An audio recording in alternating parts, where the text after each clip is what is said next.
तिला आरामात बसलेले पाहून त्याचे रक्त गरम झाले होते.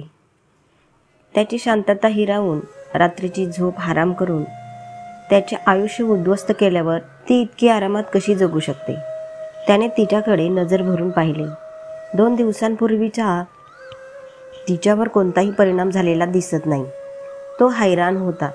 ती रात्रभर बाहेर राहिली होती, पण तरीही तिच्या चेहऱ्यावर एक शिकन पण नव्हती.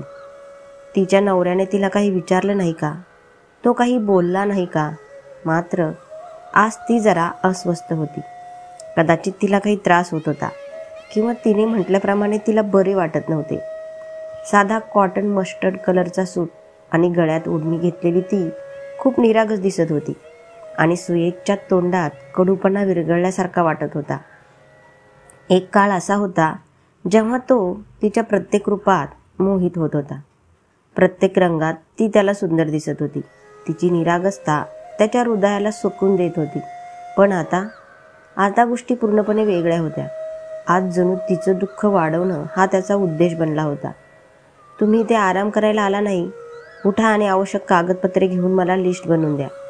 रस्ते अजून कुठे कच्चे आहेत. पावसाच्या पाण्यामुळे येणे जाणे बंद होते. मला त्या सगळ्या गावांची यादी हवी आहे, आणि ती पण लवकर. तो तिच्या चेहऱ्यावरून नजर फिरवली आणि कडक स्वरात म्हणाला, होय सर.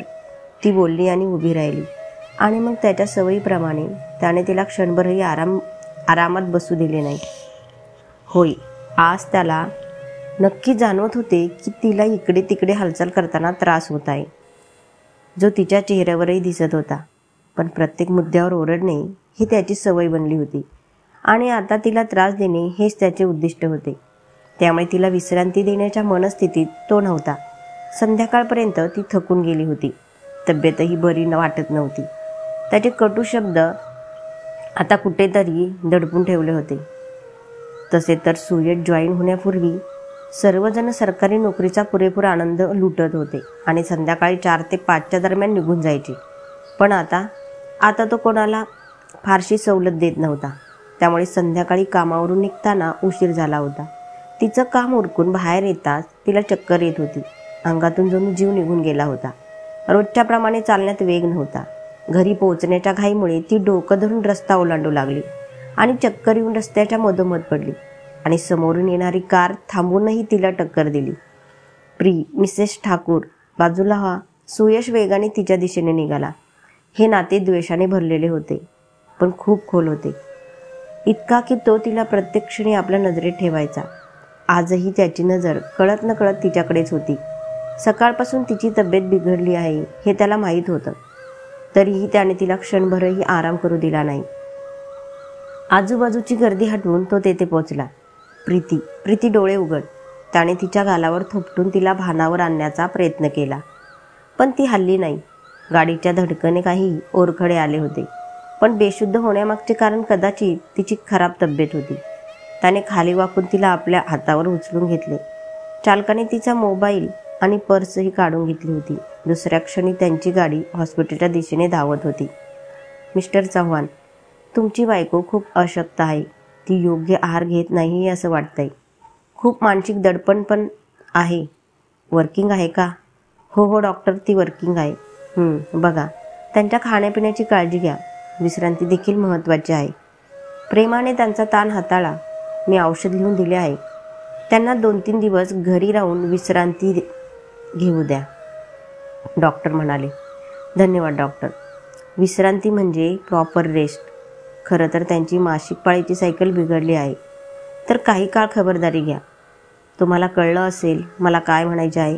डॉक्टरांनी त्यांच्याकडे पाहिलं. हो डॉक्टर, मी काळजी घेईन. तो क्षणभर गप्प राहिला आणि म्हणाला, आणि त्या नियमितपणे औषधं घेत असल्याचे सुनिश्चित करा. अन्यथा रक्तस्राव असाच जास्त राहील आणि स्थिती आणखी बिघडू शकते. डॉक्टरांनी त्याला पुन्हा सांगितले. मी काळजी घेईन डॉक्टर, तो म्हणाला.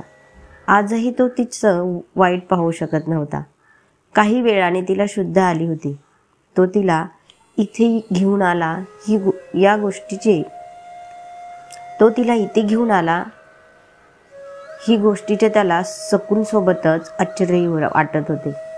ती शांतपणे त्याच्यासोबत बाहेर आली होती.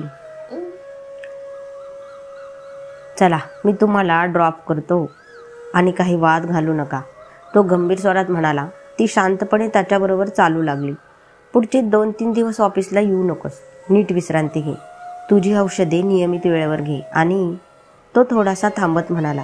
आणि चालता चालता ती क्षणभर थांबली आणि त्याच्याकडे पाहू लागली. आणि काही काळ तुझ्या पतीसोबत शारीरिक संबंध ठेवू नकोस. हे मी म्हणत नाही आहे, डॉक्टरांनी सांगितलं आहे, तो हळूच म्हणाला. प्रीतीचा चेहरा कानापर्यंत लाल झाला होता. तिने पटकन होकार दिला आणि पुढे सरकली. ती अशी लाल झाली तेव्हा सुयशच्या डोळ्यात आश्चर्य होते आणि खूप दिवसांनी त्याच्या ओठांवर एक निरागस हास्यही उमटले. हे लक्षात येताच त्याने होठ घट्ट पकडले. घरी पोचल्यावर तोही सोबत येताना पाहून तिला धक्काच बसला. मी जाते सर, घर अगदी समोर आहे. त्याला सोबत येताना पाहून ती घाबरली. मी येत आहे, तुझ्या नवऱ्याला भेटेल आणि कदाचित तुम्ही 1 कप चहा देऊ शकता, असे म्हणत त्याने दरवाजा ठोठावला. ते आत्ता घरी नाही आहे. जणू तिला त्याला थांबवायचे होते. तेवढ्यात दार उघडले आणि समोर उभी असलेली व्यक्ती पाहून तो तर थिजलाच. मीनाताई, तुम्ही? त्याला आश्चर्य वाटले. सुयश बाबा, तुम्ही इकडे? तिचे ओठ हलले होते. तुम्ही इथे आहे ताई? मी तुम्हाला खूप शोधलं. आजीला तुमची खूप आठवण येते. तुम्ही माझ्याबरोबर चला. त्यांना समोर पाहून तो उतावळा झाला होता. मम्मा, आली तू मम्मा? एक 3-3.5 वर्षाचा मुलगा आला आणि प्रीतीला मिठी मारली आणि प्रीतीनेही त्याला मिठी मारली. यावेळी सुयशला पूर्ण धक्का बसला होता. हे प्रीतीचे मूल होते का? असे घडले असेल हे त्याच्या कल्पनेतही नव्हते. प्रीती तिच्या आयुष्यात खूप पुढे गेली होती. काय झालं सुयश? काही प्रॉब्लेम आहे का बाळा? आजीने केसांतून बोटे फिरवत विचारले. आल्यानंतर तो आजीच्या खोलीत आला होता. यावेळी तो चांगलाच तुटलेला होता. सुयशने आजीला स्वतःपासून कधीच वेगळं केलं नव्हतं. प्रीती गेल्यानंतर तो एकटाच तिची काळजी घेत होता. तसे तर बाबा आणि नमिता आईनेही त्याला साथ दिली होती, पण तो नेहमीच आजीच्या जवळ होता. आजीला त्याचा प्रत्येक शब्द, प्रत्येक भावना काही न बोलता समजत होते. प्रत्येक वेदना समजत होत्या. आजी, मी खूप थकलो आहे. आता मला शांती हवी आहे. मला विश्रांती हवी आहे. मी खूप भटकलो आहे. आता मला आराम करायचा आहे. आजी, तू बाबांना सांग की लग्न पुढच्याच महिन्यात करा. 3 महिन्यांनंतर नको. तो बसताना म्हणाला. सुयश, प्रीती? तू प्रीतीला भेटून आला आहे? आजीने त्याच्या डोळ्यात पाहिलं. त्याने होकारार्थी मान हलवली. नेहमीप्रमाणेच तिला त्याच्या अस्वस्थतेमागचं कारण माहीत होतं आणि तो तिच्यापासून काहीही लपू शकत नव्हता. पुरे आजी, मला अजून काही विचारू नकोस. तू फक्त बाबांना सांग, असं म्हणत तो त्याच्या खोलीकडे निघाला. सुयश, तिच्या आवाजावर तो थांबला. बदला घेण्यासाठी कधीही भरून न येणारे असे काही करू नकोस. प्रीतीच्या जागी रोनिता आणली तर तू तिला तुझ्या मनातून काढू शकशील का? त्यांनी विचारले. आज माझ्या हृदयात वेदनांशिवाय काहीही नाही आजी, कुणीही नाही. तो मागे न वळता म्हणाला आणि वेगाने खोलीबाहेर गेला. आजी खिन्नपणे त्याच्याकडे बघत राहिली. आज त्याला श्वास घेणे कठीण झाले होते. ते मूल, तिचा निरागस चेहरा पुन्हा पुन्हा डोळ्यांसमोर येत होता. राघवेंद्रजीही प्रीतीसोबत होते हे तर त्याला माहीतच नव्हते. त्यांनी प्रीतीच्या कृत्याबद्दल रडून त्याची माफी मागितली होती. तो त्यांना काहीच बोलू शकत नव्हता. मीनाताईसुद्धा गप्प होत्या, पण प्रीतीच्या डोळ्यात किंचितही लाज किंवा खंत नव्हती. चहाचा कप पिऊन तोही परत आला. तो राघवेंद्रला एवढेच सांगू शकला की यात त्यांचा काही दोष नाही आणि त्यांनी आपल्या हृदयावर कोणतेही ओझे ठेवू नये. मीनाताईची नातही तिथे होती, जी साधारण 4 वर्षांची होती आणि दोन्ही मुलं प्रीतीला मम्मा म्हणून हाक मारत होती. पतीला भेटू न शकण्याचे एकमेव कारण म्हणजे नोकरीमुळे तो अनेकदा बाहेरगावी असायचा. येताना त्यांनी 3 दिवस ऑफिसला येण्यास तिला मनाई केली होती. तो त्याच्या खोलीत आला होता. अस्वस्थता इतकी वाढली होती की त्याने पटकन एकापाठोपाठ एक सिगारेटी ओढल्या, पण त्याला क्षणभरही चैन पडेना. जळणाऱ्या डोळ्यांना विश्रांती देण्यासाठी त्याने पापण्या बंद केल्या. तेव्हा सुयशच्या डोळ्यात त्या रात्रीच्या सकाळची प्रतिमा दिसू लागली आणि इच्छा नसतानाही ती त्याच्या आठवणींमध्ये आली होती. माझ्याकडे असं बघू नकोस ना, मला लाज वाटते. सुयशची नजर तिच्यावर खिळलेली पाहून ती म्हणाली. तिने नुकतीच आंघोळ केली होती आणि केस विंचरून ती सिंदूर लावत असताना तिला आरशात तो तिच्याकडे बघताना दिसला. त्या रात्री तिने स्वतः पुढाकार घेतला होता, पण आता तिला लाज वाटू लागली होती. माझी कसली लाज जान, आपण दोघे वेगळी थोडी आहे. तो तिच्या जवळ आला, तिला मागून मिठी मारली आणि तिच्या गालाला गाल लावला आणि आरशात तिचा लाल झालेला चेहरा पाहू लागला. प्रीतीच्या ओठांवर एक लाजाळू हसू उमटले आणि तिच्या पापण्या खाली आल्या. सुयशची नजर तिच्यावर फिरत होती. काल रात्री जेव्हा तिने स्वतःला त्याच्या स्वाधीन केले होते, तेव्हा तिच्या डोळ्यात त्याचे प्रतिबिंब पाहून तो समाधानी झाला होता. काल रात्री हृदयासह शरीर आणि आत्मा एक झाले होते. त्याच्या मिठीत घेरलेली ती किंचित आवाज करत होती, हट जा, मला नाही बोलायचं तुझ्याशी. प्रीती त्याला मागे ढकलत म्हणाली आणि ती बाहेर जायला वळू लागली, कारण त्याच्यासमोर उभं राहणं कठीण होत होतं. खरंच बोलायचं नाही? सुयशने तिला पुन्हा एकदा समोरून येऊन थांबवले होते. हो बाबा, नाही बोलायचंय, रस्ता सोड, ती लगेच म्हणाली. तिचे बोलणे ऐकून त्याने लगेच तिला आपल्या मिठीत घेतले आणि तिचे कोमल होठ त्याच्या ओठात घेतले होते. प्रीतीचे डोळे आपोआप मिटले होते. काही क्षणानंतर जेव्हा तो वेगळा झाला, तेव्हा तिचा लाल झालेला चेहरा आणि झुकलेल्या पापण्यांनी त्याच्या हृदयाला गुदगुल्या केल्या होत्या. आता सांग, बोलणार नाहीस?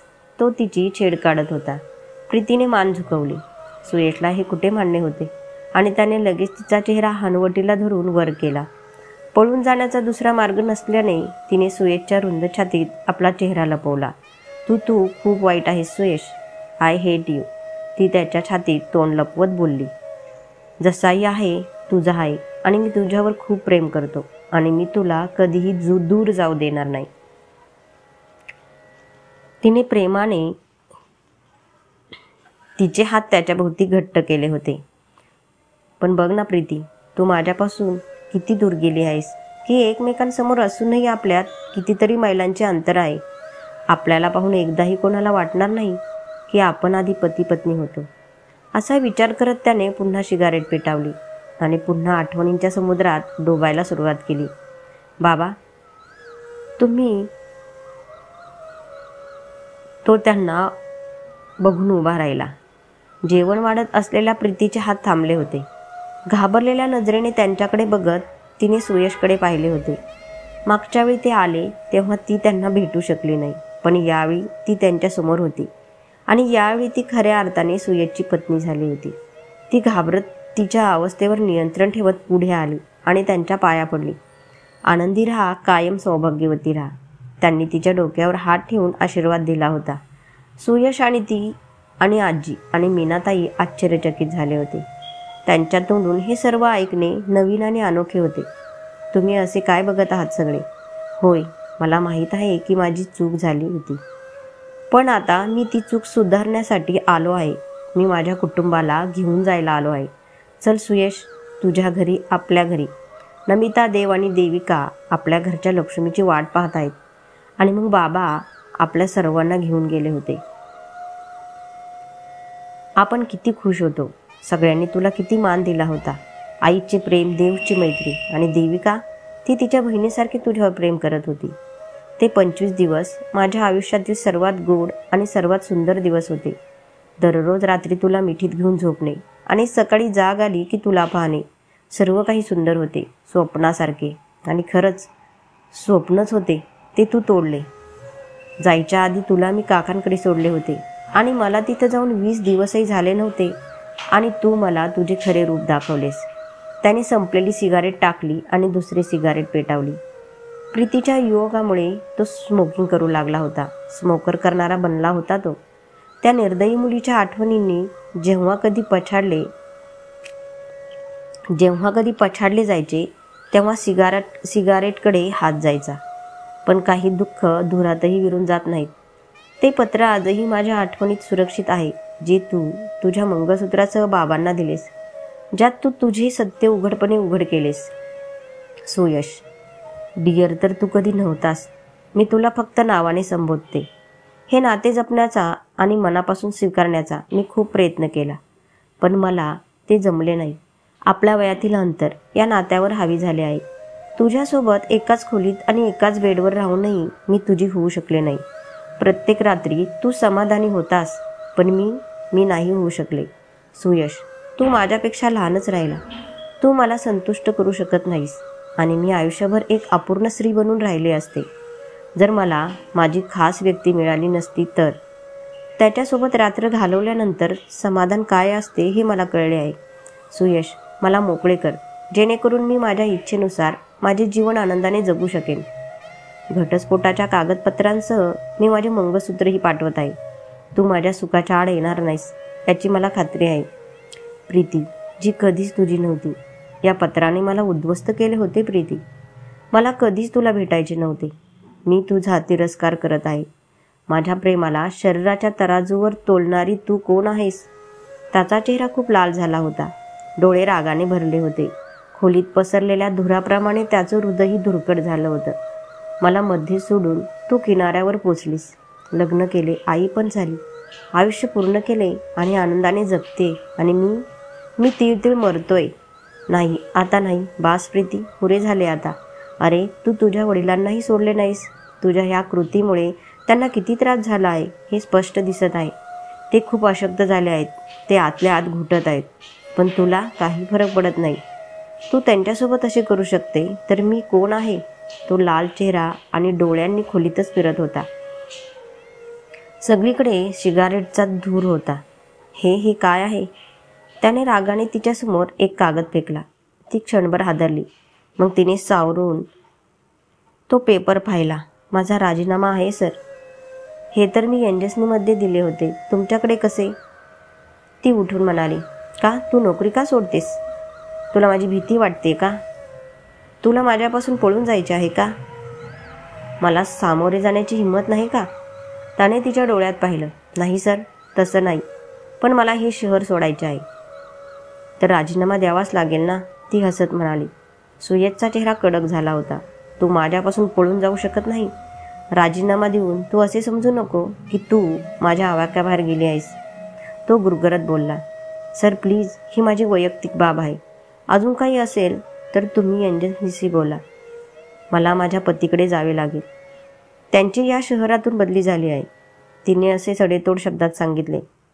1 महिना तर आहे ना तू इथं. मग माझ्या लग्नाला ये आणि मग जा. आणि मीनाताई आणि नूर यापुढे माझ्यासोबत राहतील. त्याने एक शब्द रागात सांगितला होता. कथा आवडल्यास लाईक शेअर करा आणि चॅनलवर नवीन असल्यास सबस्क्राईब करा. धन्यवाद.